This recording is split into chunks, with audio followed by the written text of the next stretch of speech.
Hello everybody, welcome to the OAG RC.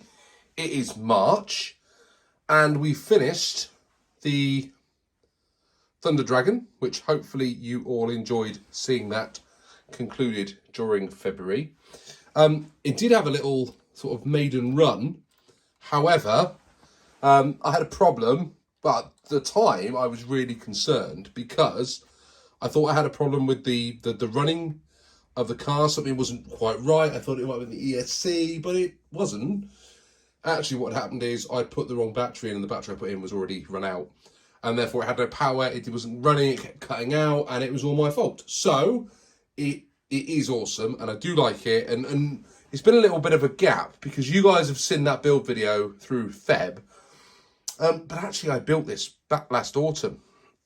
And I must admit, I was a little bit disappointed by it at first, but I've just pulled it back down on the bench and I really like it. I really like the fact that it looks kind of different. It's a bit plain, but actually it turned out all right at the end, didn't it? Well, welcome to the March show. Quite a bit to get through today, really, and I hope you all enjoy it. Stick with me. What should we do first? Oh yeah. There's a mess on my desk, which can mean it's only time for RC Restore project. Today, we're back onto the DF03. I was going to say the Dark Impact then, but it's not the Dark Impact. It's the Avanti Mark II, everyone's least favourite Avanti. But it's the only Avanti that I'm going to be getting anytime soon, that's for certain. So, we're going to start putting this back together again. I've got my lovely blue cover set, which I've got to take all the various parts off of that chassis up there, which you can't see because it's off shot there. Take all those off there. I've got some extra big gear sets in case any of the gears that I've got are knackered, so that was good to pick up. I can't even remember what was in this bag, because, oh, I do remember what was in there. We've got, thanks to Tony's Tamiya Parts, we've got some differential balls and also some new drive cups for, I think the rear diff was bust, I can't remember, but we've got some more drive cups, whichever one of the diffs was needing those for. Tony's Tamiya Parts are awesome if you don't use them, and you're, well, in fact, if you're anywhere in the world, you're a plonker, because get on it, because you often have what we need. Randomly, I've got a drive cup there, which I'm sure should be somewhere else. It shouldn't just be loose rolling around. It should be in one of these tubs over here. We've got Toby's wonderful donation of Yeah Racing parts in there. They're going to be going on the chassis over there. I could probably get on and do that sooner rather than later because the arms are there to be taken off. I've got this wicked drive shaft to put back in. Yeah, so quite a lot to do really. I've got shocks to rebuild, got diffs to rebuild, gears to put back together, plastic parts to put on it. I'm going to get cracking. And what I'll do is I'll stop to show you bits as we go along, rather than it being a full build video, because that's not the purpose of these. I'll just show you the bits of interest that I've restored as we go along. Right, let's get cracking. Little update for you. The arms are on the front and the rear, but I had to disassemble the steering mechanism to get to the front arms, rightly or wrongly. But while I've got that off, I think this top section here needs to come off to get the blue body posts on. So I'm going to do that next and get the top section off and get all that blue plastic mounted up in the appropriate place. So the whole rear end's had to come off. This arm here wasn't dropping freely.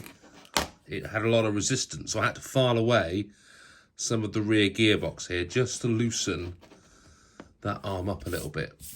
It's amazing, the more you do in RC, the more confident you become in just making sure that everything works properly. And you know, really in this hobby, you've got to trust your instinct. If something doesn't feel right, have a play around with it, see if you can get it to work. Especially if one side's doing one thing and the other side isn't. So that problem's now fixed. We're going to put some more of these blue bits on the top and keep on with the restore. So the rear gearbox has got most of the blue parts on it. I love a good clear gearbox. Look at that. So most of the blue bits are on the back here. That alloy rear shock tower. So all I was waiting on here is to try and find those universal drive shafts for the back. But it's looking absolutely awesome. I am so pleased with the way that this is turning out. I have decided to call it part 1 done. Rear gearbox all reassembled with the differential in. I didn't have to rebuild that rear diff, it felt okay. I do have parts to do it if I need to. I don't have any of the drive cups, that's the only thing, but I can get some of those. They're not too hard to track down, but that is looking mightily impressive. So next month, we'll build the front end up and finish the battery tray and get that all done. It's just a body shell left to do then when the weather gets better.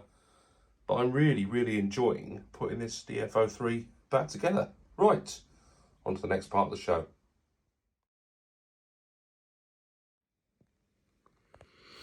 Right, this month I have mostly been enjoying RC Dom UK's off-road speedrun time trial series. So he's done quite a few of these now, where he takes his cars through a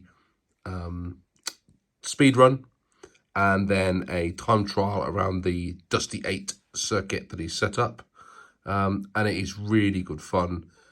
This one of my personal faves, the Mad Bull, going around the track.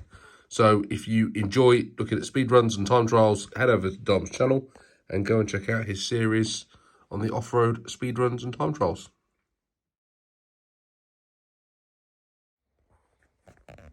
So, as I was building up my DF03, it dawned on me there's a hop-up that I haven't got, and that is some universal drive shafts.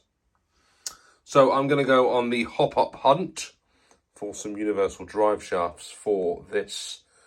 I know we're kind of hopping up as we go here with the DF03, but I think it kind of breaks the rules in terms of the Orchard Raceway hop-up projects, and that is, seeing as this is having a second lease of life, I think it's perfectly acceptable to hop it up as I go. So, if you know or can see any DF03 universal shafts, let me know where I can get them from, and I will start my own personal hunt for those next.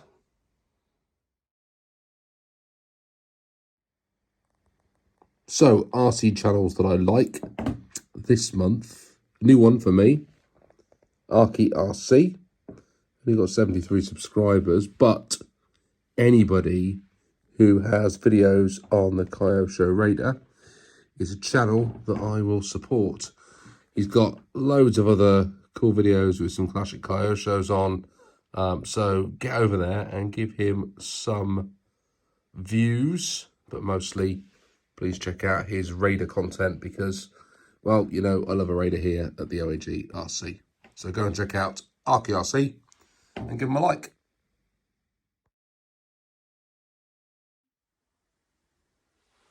Okay, this is a sort of unplanned segment of what's on the bench. So, the 2023 Orchard Raceway season is coming soon. The track work has sort of started, slowly, but it has started. And we're ready to kick off, hopefully, sort of April, May time in the spring, getting the cars up and getting them running on the Orchard Raceway. But, as you know, I'm going to split the cars up into 2 racing stables this year. We have the Hero Racing League and the Bad Dude Championships. And those were determined through the Festival of Speed last year. If you haven't seen that, please go and check it out. Now, what I have to decide is which of the new cars are going to run on the Orchard Raceway next season. And I've decided we're going to split it nice and evenly down the middle. 6 cars in the Hero League, 6 cars in the Bad Dude. And what I've done is I've removed from that the rally cars. So the XV01 is not running on the Orchard Raceway, and the M05 RA is not running on the Orchard Raceway. So it's going to be predominantly buggies. Now, the reason for doing that is the rally cars don't like the jump, okay? And I don't want to have to take the jump out or go around the jump and it affect what I'm doing in terms of scores. I'm probably going to drop the jump slightly on the Orchard Raceway, but run the same track in exactly the same loop for this season. But what I am going to do is I'm going to run the rally cars separately on a sort of rally-only track, which we'll keep a track of as we go along. Each month, maybe we'll have, not in the OAG show, but we'll have a video that I'll put up where we'll have a rally stage. And we'll keep the scores as we go along. And we'll work out for good what's the best rally car. Is it the XV01? Is it the M05 RA, which I seriously doubt? Or is it what's coming this month is a build of the XV02? But what I do need to decide is out of the Thunder Dragon and the Cougar, and what's not here is the, whoops-a-daisy, what's not here is the DF03, because, well, you saw that's not finished yet, right? Which two of these three RCs is going to run in the Orchard Raceway? And they are going to replace the XV01 and the M05 RA. So, what I need you guys to do is to tell me in the comments, or there's going to be a separate poll running on my community feed. Do you want to see the Thunder Dragon? Do you want to see the Cougar? Or do you want to see the Avanti Mark II DF03? You can pick one in the comments below, or you can pick another one on the poll. But what I'm going to do is I'm going to say whoever gets the most votes in the comments will be the first one, and whoever receives the most votes in the poll will be the second one. Or if they end up being the same on both of them, then we'll pick whatever comes number two, and we'll try and work out who wins from that way. But what's going to happen is whoever finishes third is going to stay in the draft pool for next season. So if you don't vote the Thunder Dragon, then the Thunder Dragon will only run in the Festival of Scale Speed. The Cougar and the DF03 will run in the Orchard Raceway. And likewise, if you don't, for some reason, pick the Cougar, it'll wait and just run in the Festival of Speed. And the other two will run. We've then got to decide, well, who's a good guy and who's a bad guy, and that's going to be up to me to decide. I mean, how can I not put this in the good guys, right? But likewise, is this really a bad dude? I don't know. We'll see. This did run in the bad dudes for the Festival of Scale Speed, so maybe it is a bad dude. That's for me to work out. But I hope what you guys can help me work out is which ones of these we're going to run this season. So get voting. Let me know which one you think should be part of the Orchard Raceway next season, and why. Awesome. Right, let's move on.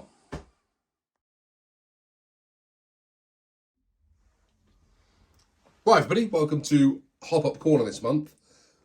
Before I get into the hop-ups, one of the best things about this community is every now and then you get contacted by someone who says, hey, look, can I help you out with some stuff because I don't need it?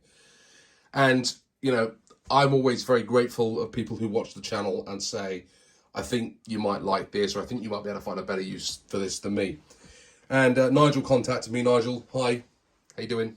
And he said, hey, look, I've got a couple of ESCs that I'm not looking at using because I run brushless, and I know you run brush motors, and can I send them to you? And I said, well, that's awesome. Thank you ever so much for doing that. And he also said, well, I've also got a brushed motor, which, if I'm honest, Mini OAG has laid claim to.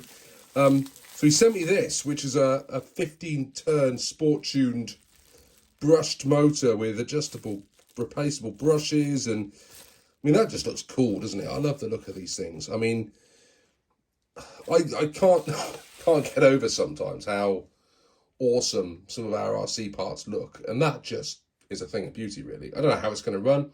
I don't know what it's going to be like, but I reckon it's going to be cool. Now, Mini OAG took one look at this and went, I want that, Dad.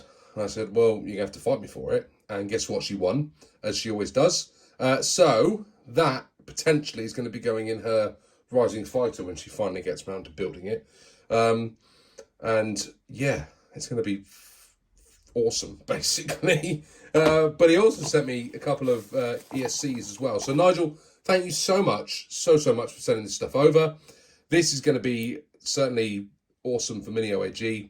You know what? She might not get it. I might nick it, but don't tell her. And we've got this LRP ESC in there, which I've never encountered before, but, you know, I always need the ESC, so that's going to be great for me. And then there's just in here a regular Tamiya one, which you don't see that much these days, but for me, that is perfect for, I don't use lipos, but you can use a brushless motor, I believe, on these Tamiya ones as well, so that's pretty cool too. So, cheers, Nigel, and then now let's do Hop Up Corner.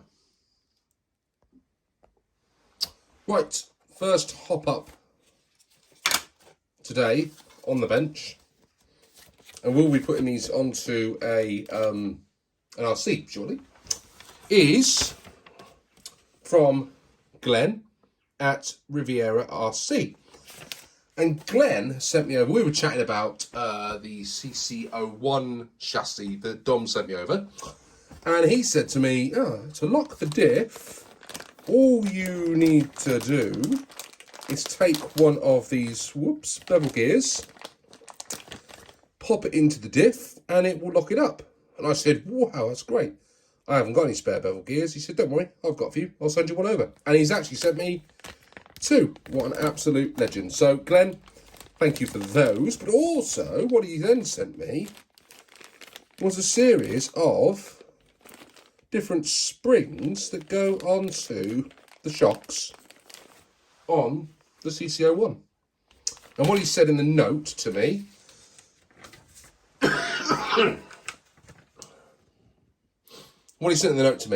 is the red is a soft spring, yellow's medium, blue is hard. And they're the barrel springs. So, hopefully we can play around with those and hopefully alter the suspension. So Glenn, thank you very much for sending those over to the channel. If you haven't checked out Glenn's channel, please do so. In addition to what Glenn sent me, I also have some other stuff. Now, I am the type of foolish person that when given a challenge, I like to try and make whatever it is that I'm doing work. And Dom said to me, wouldn't it be awesome if you could try and make this stock CC01 crawl a little bit better? And I said, challenge accepted, buddy. So I've been chatting to a few people about this, and everyone's giving me their opinion. And the first thing a lot of people have said to me is get some different tyres. Well, being an idiot, I just ordered some hop-up Tamiya tyres because I thought, well, that'll work, won't it? But actually, I'm not entirely sure it will. These are Rock Block CC01 tyres that I found. And we're going to put them on and give them a go. Now, they're bigger for a start, so I'm not entirely certain on how that's going to work with the frame. Not the frame, sorry, the body. But then they still feel quite hard, if I'm honest. They don't feel particularly soft, but they do have a deeper tread and a thicker tread than the original tyres that come on that model. They're quite nice, really, aren't they? I mean, they look good. And we're going to stick those on and see if they make a difference. And that was, I mean, they weren't a cheap hop-up, but we'll certainly see if they make a difference. The second thing that I've got, which I think I might have told you about or shown you, is I've got this stroke extension kit for the CC01. So this should make the rear arms travel more and should give a better extension on the rear suspension. So we're going to put those on, we're going to lock the diff, and we're going to put the springs on, and we're going to see how much of a difference that makes to our CC01 chassis. So I'm going to get the chassis over, get the body off it, and we'll start playing with it. Oh, one more thing. In addition to that, I also picked up a Hot RC one-handed control. I mean, it looks like I'm going to fly a plane, doesn't it? But actually what this allows you to do, and this is really sweet, I saw this on another channel, I think it was Competition X over in the US, and it's a one-handed controller. So that's your steering left and right. Throttle and brake. You've got throttle and steering trims and adjustable dual rates and all sorts of stuff on there. I thought what that's going to do is going to allow me to crawl with one hand and film, hopefully, with the other. So we should get some nifty footage, actually, while we're out. If you had two of these, you could do two at the same time. That's a good idea, isn't it? I'm not entirely sure I could race two buggers at the same time with these, but I thought we'd give that a go and see if it's much cop. So, yeah, let's see how we go with it. Brilliant. Let's get the chassis over and let's start doing some hop-ups. Do you know what? There is nothing funnier in RC than realising you've just bought a hop-up part for your car, which you actually already had. So when Dom sent me this, he also sent me another set of wheels with tyres on, and they're actually the ones that I've bought. Brilliant. So what we're going to do is probably use the black ones for this, not those silver ones. And I will tell you for why later. So what's interesting with those tyres, there's not a great deal of difference in terms of wheel size by the looks of it. They're sort of very similar. But the tread is significantly different. A lot chunkier, bigger grooves on them than the standard tread on the standard kit wheels. So I'm going to definitely go ahead and change those wheels over. Right, we are on to the stroke extension. Now, what I'm going to do is I'm going to take the shocks off, put these mounting brackets on, attach these flexible parts to it, and then reassemble the shocks. So I don't think this is a massive mammoth hop-up. So we'll go ahead and take the shocks off, put these brackets on, and then reattach the shocks, and we'll take a look at what difference it's made. And there we go. I have installed one side of it. So that is how it operates. And there's a little, I think there's a little ball bearing in there, which makes it very smooth. I'll do the other side, put it back together and take a look at it. Right. Stroke extension kit has been fitted. So what you'll see now is if I lift this wheel off the ground, the rear wheel, the back there, extends. So that is the full articulation at the rear. And then if you lift up the front, as the front wheel comes up off the ground, it extends at the back here and gives you an extension when you lift the front as well. So actually what we've got is a fair bit of movement now at the back. And obviously you've still got the suspension movement front and rear. So I'm really pleased with how that has turned out, because it's given me a whole lot of additional movement in the chassis. Oops, sorry about that. Move the camera. I think that's a bit of a result. Now, what I should have done when I had the rear apart, I should have put the diff in. Well, no, I didn't. Sorry, not the rear. I took the rear apart, not the front. So that's complete. Forget what I've just said.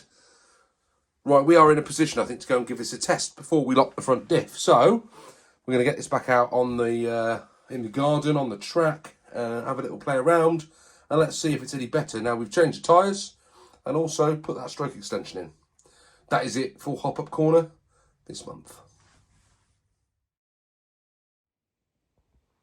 So that is it for the March show. What's coming next? Well, a little teaser of what's coming next is a build video of this, which I'm sure you all know exactly what it is.